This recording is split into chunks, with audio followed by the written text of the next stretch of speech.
Hello friends, જય શ્રી ગણેશ. બધાને સ્વાગત છે તમારું મારી ચેનલ ગુજરાતી કિચનમાં. ના સેન્ડવિચ મશીન કે ના ગ્રીલ તવાની જરૂર, તો પણ એકદમ ક્રિસ્પી કરારી સેન્ડવિચ બનાવવાની એકદમ સરળ એવી રીત આજે હું તમારી સાથે શેર કરીશ, જે તમને ખૂબ જ પસંદ આવશે.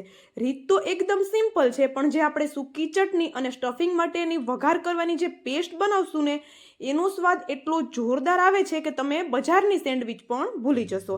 અને જો તમારી ઘરે પણ બધા કહેતા હોય કે બજાર જેવી સેન્ડવિચ ઘરે નથી બનતી, તો આ ખાધા પછી કહેશે કે બજારે ઘર જેવી સેન્ડવિચ નથી મળતી.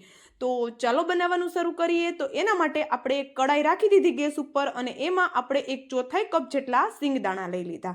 સિંગદાણા છે એને સરસ એવા શેકી લઈએ. સિંગદાણા હલકા એવા શેકાય એટલે 20 થી 25 જેટલી લસણની કળીઓ એડ કરી એને પણ સિંગદાણા સાથે સરસ એવી શેકી લઈએ.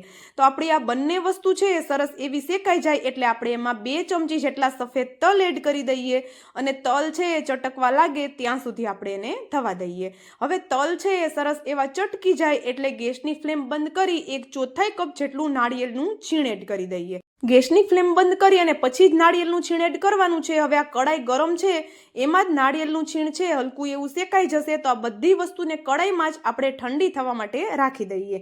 ત્યાં સુધીમાં એક મિક્સર જારમાં 3 થી 4 જેટલા તીખા મરચાં, એક નાનો ટુકડો આદુનો, એક મુઠ્ઠી જેટલા લીલા ધાણા ડાળખા સહિત, 1 ચમચી જેટલો આમચૂર પાવડર, સ્વાદ પ્રમાણે મીઠું, અડધી ચમચી જેટલી હળદર, હલકી એવી ખાંડ હું એડ કરું છું. આમચૂર પાવડર થોડો વધારે લીધો છે એટલે ખાંડ તમે સ્કીપ કરી શકો છો. હવે પાણી બિલકુલ એડ કર્યા વગર આ બધી વસ્તુને દરદરી એવી પીસી લેવાની છે. તો ચાલો, આપણી ચટણી છે એ રેડી થઈ ગઈ છે.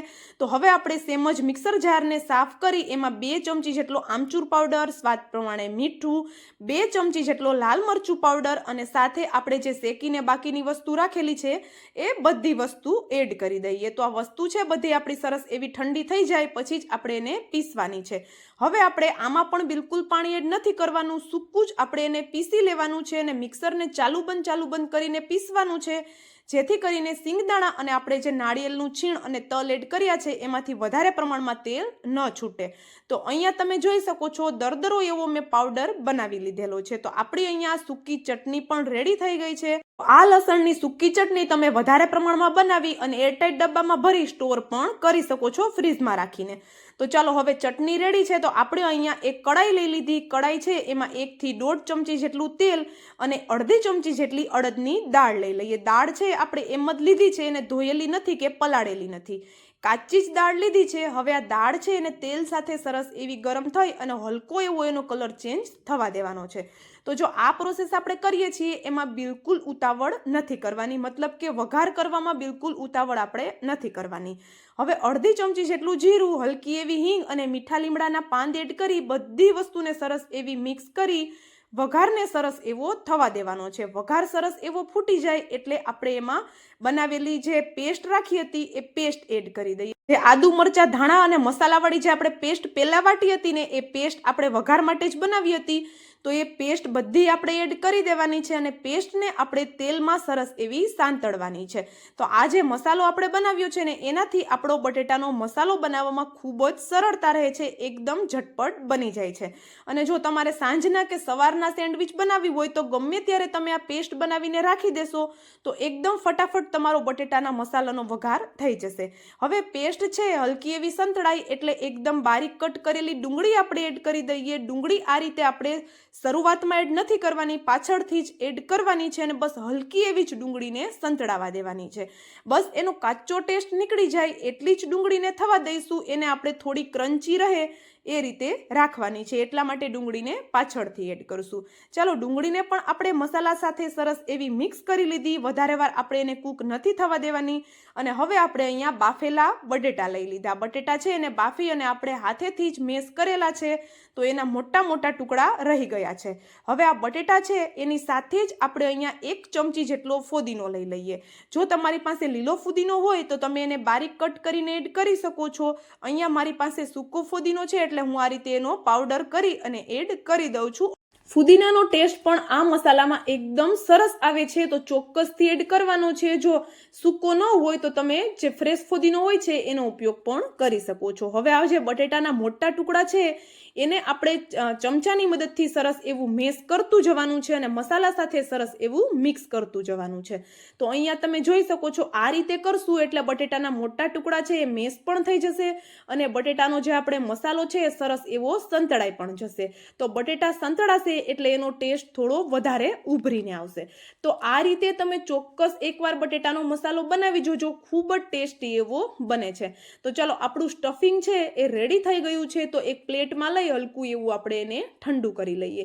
તો આપણું સ્ટફિંગ પણ રેડી છે, ચટણીઓ પણ રેડી થઈ ગઈ છે આપણી બંને. તો અહીંયા મેં સાઈડમાં ગ્રીન ચટણી પણ બનાવીને રાખેલી છે અને સિમ્પલ જે આપણે ગ્રીન ચટણી બનાવીએ છીએ એ જ સિમ્પલ ચટણી મેં બનાવેલી છે, જેમ કે ધાણા, ફુદીનો અને આપણે મરચાવાળી, લીંબુના રસવાળી એ સિમ્પલ ચટણી છે એટલે મેં તમને એની રેસીપી નથી આપેલી. તો ચાલો હવે આપણે સેન્ડવિચ છે એને એસેમ્બલ કરી લઈએ. તો એના માટે આપણે અહીંયા 4 બ્રેડ લઈ લીધી.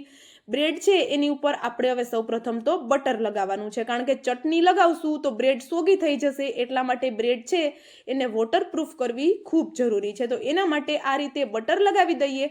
અને તમને ખબર હશે કે આપણે બહાર જ્યારે સેન્ડવિચ ખાવા જઈએ એ લોકો સેન્ડવિચ બનાવે એટલે એ લોકો બટર આ રીતે સેન્ડવિચમાં લગાવતા જ હોય છે, કારણ કે ચટણી લગાવશું એટલે સેન્ડવિચ છે એ સોગી ન થાય એટલા માટે એ લોકો બટર લગાવતા જ હોય છે. તો ચાલો ચારેય બ્રેડ ઉપર એ જ રીતે મેં બટર લગાવી લીધું અને હવે જેટલી પસંદ હોય એટલી તમે ચટણી અત્યારે લગાવી શકો છો. તો જો અહીંયા 1 ચમચી જેટલી ચટણી મેં બ્રેડના બધા ખૂણા ઉપર આવી જાય એ રીતે લગાવી લીધી. તો બધી બ્રેડ એ રીતે ચટણી લગાવી અને મેં રેડી કરી લીધી. મેં ચારેય બ્રેડ ઉપર ગ્રીન ચટણી લગાવેલી છે. તમે જો તમારા ઘરમાં બાળકો હોય તો એક બ્રેડ ઉપર તમે ગ્રીન ચટણી અને એક ઉપર તમે ટોમેટો કેચઅપ પણ લગાવી શકો છો. હવે આપણે જે બટેટાનો મસાલો બનાવ્યો એ મસાલો બ્રેડ ઉપર આ રીતે રાખી દઈએ. ઉપરથી અહીંયા આપણે જે સૂકી ચટણી બનાવી એ ભરપૂર પ્રમાણમાં સૂકી ચટણી આપણે આ રીતે ઉપર સ્પ્રિંકલ કરવાની છે. આખી જે સેન્ડવિચ છે એમાં સૂકી ચટણીનો જે ટેસ્ટ આવશે એ નોર્મલ ઘરે તમે બટેટાની જે સેન્ડવિચ બનાવો છો ને એના કરતાં એકદમ અલગ જ ટેસ્ટ તમને મળવાનો છે. એકદમ બારીક સેવ પણ મેં અંદર એડ કરેલી છે સેન્ડવિચમાં. તમને જો પસંદ હોય તો એડ કરી શકો છો, પણ જો ચોક્કસ એડ કરજો. એક વખત ખૂબ જ સરસ એવો એનો ટેસ્ટ આવે છે. હલકી એવી ખજૂર આમલીની ચટણી પણ મેં એડ કરી દીધી અને ઉપરથી બીજી બ્રેડ આપણે રાખી દીધી. સેમ એ જ રીતે બધી સેન્ડવિચ છે આપણે ભરી લેવાની છે. હવે આપણે એને શેકવા માટે નોર્મલ આપણા ઘરમાં જે પણ તવો છે એ તવો લઈ લેવાનો છે અને આપણે સેન્ડવિચ ઉપર બિલકુલ બટર લગાવવાની કે વધારે ઝંઝટ કરવાની કોઈ જરૂર નથી. સીધું જ બટર છે તવા ઉપર આપણે આ રીતે સ્પ્રેડ કરી દઈએ. એની ઉપર આપણે સેન્ડવિચ રાખી દેવાની છે. તો અહીંયા જોઈ શકો છો અત્યારે મેં 2 સેન્ડવિચ લીધી છે. તવો મોટો હોય તો 4 સેન્ડવિચ પણ લઈ શકો છો. મારા તવામાં 4 સેન્ડવિચ આવી જાય છે. તો એક વખત હું તમને 2નો બેચ બતાવી દઉં છું અને પછી હું 4 સેન્ડવિચ સાથે જ શેકી લઈશ. અહીંયા હવે આપણે ઘરની કોઈ પણ પ્લેટ લઈ આવી રીતે ઉપર સેન્ડવિચ ઉપર રાખી ઉપરથી કોઈ વજનવાળી વસ્તુ રાખી આપણે એને શેકાવા દેવાની છે. સેમ મશીન જેવી જ, મશીન કરતાં પણ સારી સેન્ડવિચ તમારી અહીંયા શેકાશે, કારણ કે જે આપણે વજન રાખ્યું ઉપર એનાથી આખી બ્રેડ એકદમ સરસ એવી ક્રિસ્પી થશે. ચાલો એક સાઈડથી તો બ્રેડ જોઈ શકો છો તમે એકદમ ક્રિસ્પી શેકાઈ ગઈ છે. હવે બીજી સાઈડથી આપણે શેકવા માટે ફરી પાછું તવા ઉપર થોડું બટર અને થોડું તેલ લઈ લઈએ. થોડું એને આ રીતે ઓગળી જાય એટલે બ્રેડ છે આ રીતે એની ઉપર આપણે સેન્ડવિચ ફેરવી અને રાખી દેવાની છે. તો ઉપર બ્રેડ છે શેકતી વખતે ઉપરથી આપણે એને બટર લગાવવાની કોઈ ઝંઝટ નહીં કરવી પડે. તો ચાલો અહીંયા બીજી સાઈડથી પણ એ જ રીતે આપણે ઉપરથી થાળી કે પ્લેટ રાખી દઈએ. વજનવાળું કોઈ પણ વસ્તુ રાખી થોડું પ્રેસ કરી અને આપણે એને ગેસની ફ્લેમ સ્લો રાખીને શેકાવા દેવાનું છે. તો જો બસ એક વાત ખાસ ધ્યાન રાખવાની છે કે ગેસની ફ્લેમ આપણે સ્લો રાખવાની છે. અત્યારે તમે બ્રેડનો કલર ચેક કરી શકો છો. આપણી જે સેન્ડવિચ છે એટલી ક્રિસ્પી કુરકુરી બને છે કે આવી તમે મશીનમાં પણ નહીં શેકી શકો. કોઈ ગ્રીલ તવાની પણ જરૂર નથી. લોખંડનો તવો જો તમારી ઘરે છે તો એમાં પણ આવી જ ક્રિસ્પી સેન્ડવિચ બની જશે. અને આપણે જે મસાલો અને સૂકી ચટણી બનાવી છે એનો ટેસ્ટ તો લાજવાબ આવે જ છે. તો ચોક્કસથી આ રીતે સેન્ડવિચ એકવાર ટ્રાય કરી જોજો જો તમે આ રીતે ક્યારેય ન બનાવી હોય તો.